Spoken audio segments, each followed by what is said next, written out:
symbole de la dépravation de notre police, de notre justice et de notre système politique. Hervé Ryssen a pris 9 mois de prison ferme. Il est incarcéré, ça y est, c'est parti pour 9 mois.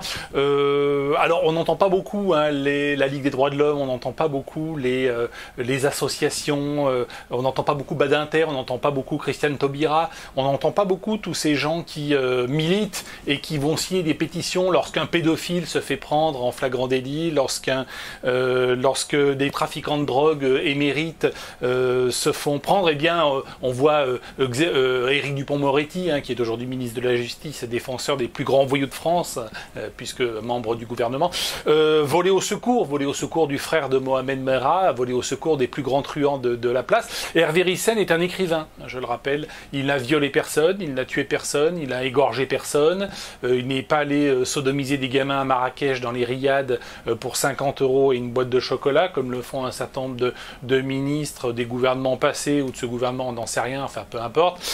C'est quelqu'un qui s'est contenté d'écrire des livres. Alors on est d'accord, on n'est pas d'accord avec lui, c'est pas le débat, mais en tout cas il est en prison, donc on met maintenant les écrivains en prison. Alors je l'avais déjà dit dans la vidéo sur Éric Dupond-Moretti en disant Éric Dupond, garde des Sceaux numéro 2 du gouvernement, il est là pour faire le guignol, il est là aussi pour faire de la casse et pour mettre en place une répression totale contre la résistance, contre la dissidence. D'ailleurs une résistance et une dissidence qu'on n'entend pas beaucoup non plus sur internet, tout le monde ferme sa grande gueule. Quand il s'agit quand quelqu'un est en prison comme Hervé Ryssen, qui est un simple écrivain, on voit pas beaucoup de vidéos, on voit pas beaucoup de soutien à Hervé Ryssen. Il ne s'agit pas encore une fois de débattre sur le fond, mais de débattre sur la forme. Mettre en prison un écrivain, il y avait qu'à l'époque de l'Union soviétique, on osait encore le faire, et puis maintenant, maintenant la France, gouvernée par la gauchiasse, écolo, pro-migrants, pro-taxe, il faut taxer pour sauver la planète, là ça c'est très important. Il faut vacciner tout le monde, on va aller vers la vaccination obligatoire pour toute la population, comme ça tout le monde est sous contrôle. Interdiction des manifestations pour que le virus ne se diffuse pas. Tout ça naturellement c'est de la rigolade. Et puis on met les écrivains en prison. Voilà, on est sur cette pente un petit peu glissante. C'est le symbole de cette dépravation et c'est le sens de cette vidéo. Une vidéo coup de gueule. C'est parti.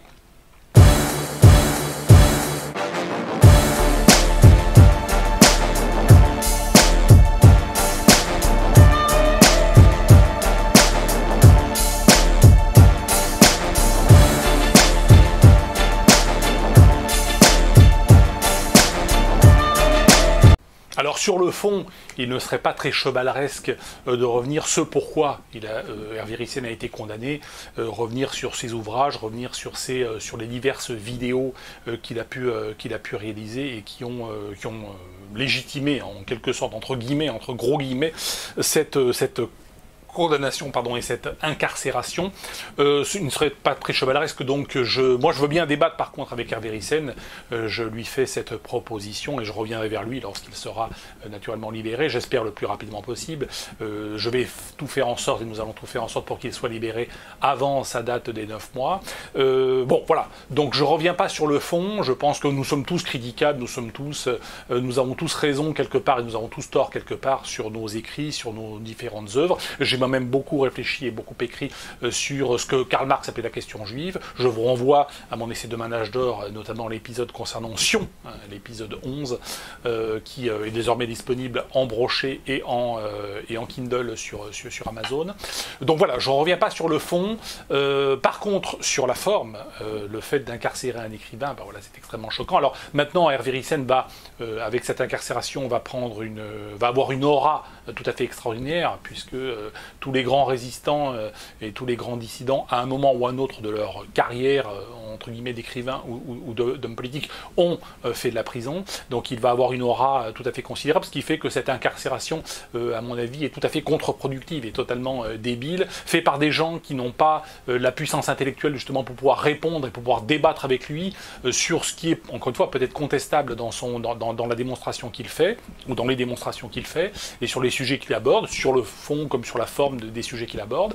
Non, en face, on a un néant intellectuel total. Hein. C'est sûr que c'est pas BHL, peut-être même pas Finkielkraut qui serait capable de débattre avec lui sur les questions évoquées par Hervé Ryssen. Ils ne sont pas au niveau. Hein, voilà. Aubenas c'est peut-être au niveau, mais eux ne sont pas au niveau. Donc comme il n'y a pas de contestation intellectuelle possible, hein, il n'y a rien en face, eh bien la réponse du système, c'est une réponse judiciaire, hein, ce qui est assez consternant. Alors Hervé Ryssen va bien sûr acquérir cette aura considérable du fait de son incarcération. Comme ont été les grands dissidents du passé. Je rappelle que des personnages comme Staline, comme Hitler, comme Gandhi, comme Mandela ont également fait de la prison. À un détail près, c'est que tous ces personnages ont fait de la prison parce qu'ils ont commis véritablement des délits, ils ont véritablement violé l'éthique, ils ont porté matériellement et volontairement préjudice à leurs contemporains. Joseph Staline était un type qui braquait des banques pour financer le parti communiste naissant. C'est un gangster, hein, Joseph Staline à la base, professionnellement parlant, si j'ose dire, ce qui n'est pas le cas d'Hervé Ryssen. Adolf Hitler a fait un coup d'État, je le rappelle, dans la nuit du 8 novembre 1923, le 1923, puisque c'était un an après la prise de pouvoir par Mussolini et sa marche sur Rome, et un an après, à peu près un an après, la création de l'URSS, hein, le 22 décembre 1922, et puis c'était pour rappeler la révolution du 8 novembre 1917 qui avait vu la chute du Deuxième Reich allemand. Donc Hitler tente un putsch le 8 novembre 1923, et lors de cette tentative de coup d'État, dans cette tentative de putsch en Bavière qui échoue, 16 nazis sont tués, 4 policiers sont tués, et Hitler à l'époque risque la peine de mort.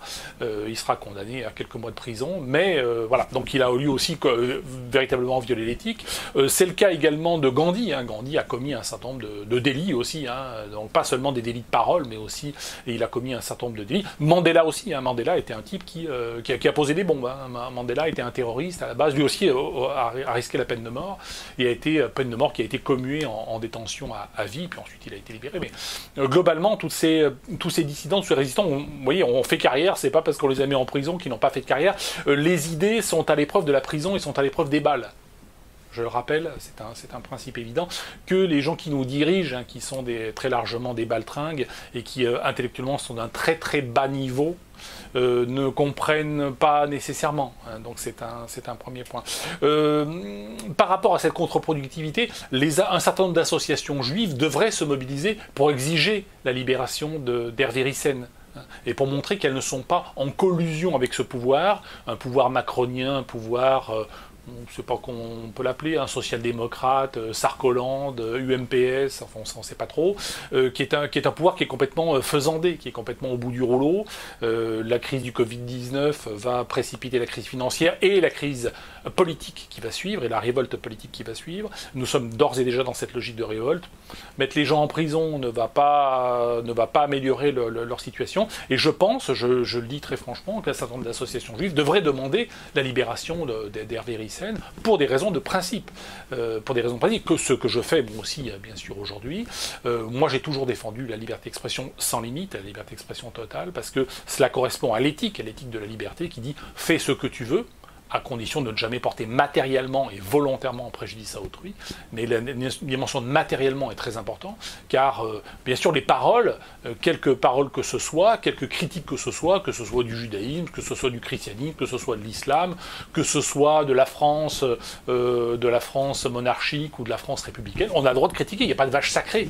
Qu'est-ce que c'est que cette histoire de vache sacrée? Moi j'étais un des premiers à dénoncer Colbert, Jean-Baptiste Colbert et le Code Noir, bien avant Traoré et bien avant les Black Lives Matter français, en expliquant que Colbert était ministre du roi Louis XIV et sa mission était de piller la France, de vider les caisses des Français pour remplir les caisses du roi et les caisses de l'État, ce que le Premier ministre Castex aujourd'hui fait, avant lui Édouard Philippe et d'autres. Donc finalement on est dans cette continuité, dans ce colbertisme économique, je l'ai dénoncé, et on n'a pas besoin... Donc il n'y a pas de vache sacrée, Macron n'est pas une vache sacrée, le gouvernement n'est pas une vache sacrée, Castex n'est pas une vache sacrée, loin s'en faut, hein, il n'a été que nommé, il n'a aucune légitimité populaire, voilà, donc il faut encore une fois aujourd'hui se mobiliser, et c'est le sens de cette vidéo, pour faire libérer et appeler à la libération d'Hervé Ryssen. Hervé Ryssen, qui est accusé, alors je l'ai lu dans un certain nombre de journaux aux ordres bien évidemment, y compris de journaux télévisés, que c'était un négationniste d'extrême droite. la bonne blague. Alors négationniste, non, Hervé Ryssen ne nie pas que des juifs aient été tués durant la Seconde Guerre mondiale, je ne crois pas, hein, je ne pense pas qu'il soit négationniste. Et quand bien même, voilà, après on peut débattre, hein, Faurisson était un négationniste, bon voilà, on a pu débattre avec lui, il disait des choses très contestables, il mettait aussi le doigt sur des points intéressants. Donc voilà, négationniste ou pas, mais en tout cas Ryssen n'est pas négationniste. Et puis d'extrême droite c'est la tarte à la crème, hein, tout le monde, quiconque conteste aujourd'hui le pouvoir et d'extrême droite, donc ça me fait... c'est plutôt un label de qualité, hein, finalement, aujourd'hui, d'extrême droite.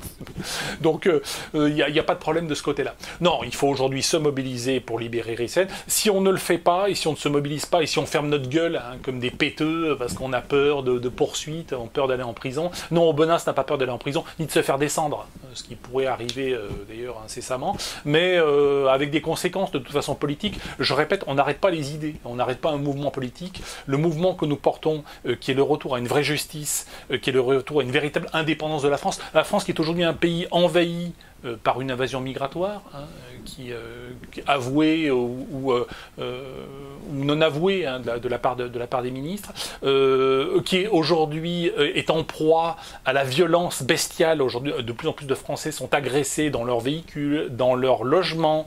De plus en plus de Français sont torturés par des bandes armées qui débarquent dans les villas, qui torturent les gens pour leur faire ouvrir les coffres. J'ai déjà expliqué tout cela. C'est la réalité de la France d'aujourd'hui. On a un certain nombre de personnages, des médias ou des personnages politiques qui ont des riads à Marrakech, qui vont sodomiser des gamins à Marrakech. C'est là qu'on attend la justice, c'est là qu'on attend les fonctions régaliennes, c'est là qu'on attend la police. Eh bien au contraire, la police ferme les yeux sur ces questions-là, et puis on va poursuivre en justice et mettre en prison, incarcérer un écrivain comme Hervé Ryssen. Et puis demain, je l'ai dit dans l'introduction, on va vous obliger à vous faire vacciner. Vacciner contre le Covid-19 ou contre autre chose, on trouvera toujours un bon prétexte. On va interdire toutes les manifestations au nom du Covid-19, hein, tout cela est dans les tuyaux. Hein. Éric Dupond-Moretti, grand avocat de toutes les crapules de Français de Navarre et aujourd'hui avocat du gouvernement, finalement il est tout à fait à sa place en tant que garde des Sceaux, en tant que numéro 2 du gouvernement. Éric Dupond aujourd'hui a engagé une véritable croisade, un véritable djihad contre la résistance, contre la dissidence, tout simplement. Hein. Les vrais criminels ne l'intéressent pas, c'est son fonds de commerce. Voilà, donc on a une République qui est complètement dépravée, hein, où les valeurs sont complètement inversées. Mais nous ne l'acceptons pas, et je ne l'accepte pas, et vous non plus, vous ne devez pas l'accepter si vous ne voulez pas être traités demain comme des esclaves et comme de la merde.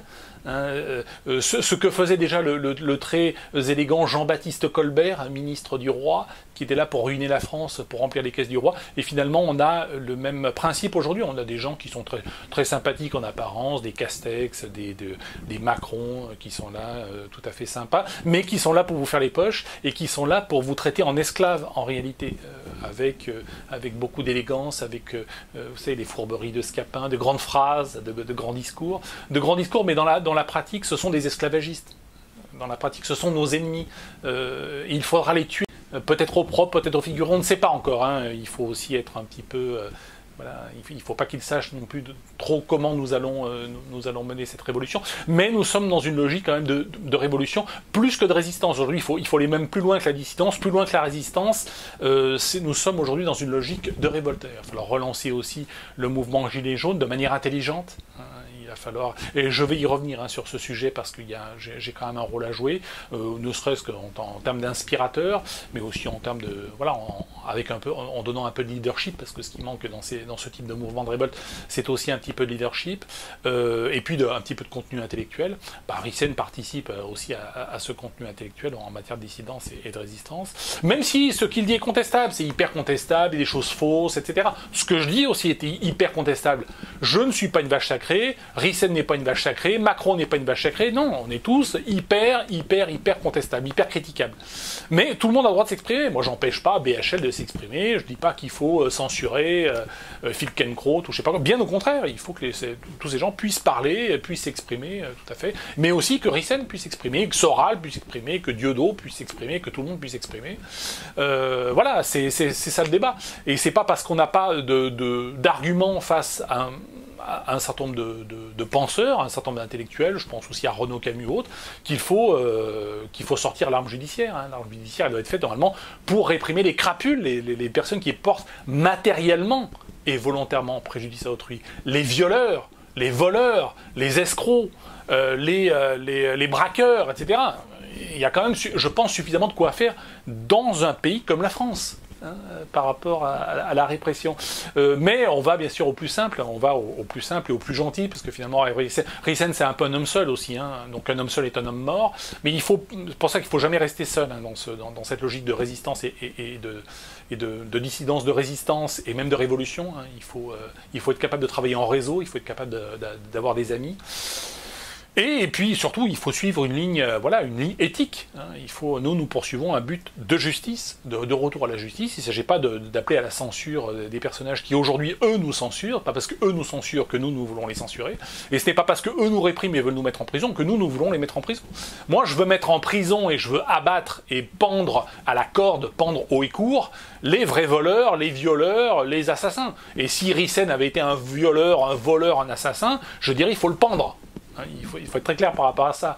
Mais à partir du moment où c'est simplement un écrivain, il exprime des idées, on n'est pas d'accord avec lui, on contre-argumente. Moi, je suis prêt à contre-argumenter avec lui, et à débattre avec lui. Il dit peut-être des choses pertinentes, il dit aussi peut-être des choses impertinentes. Mais sur le pertinent comme sur l'impertinent, on est là pour débattre.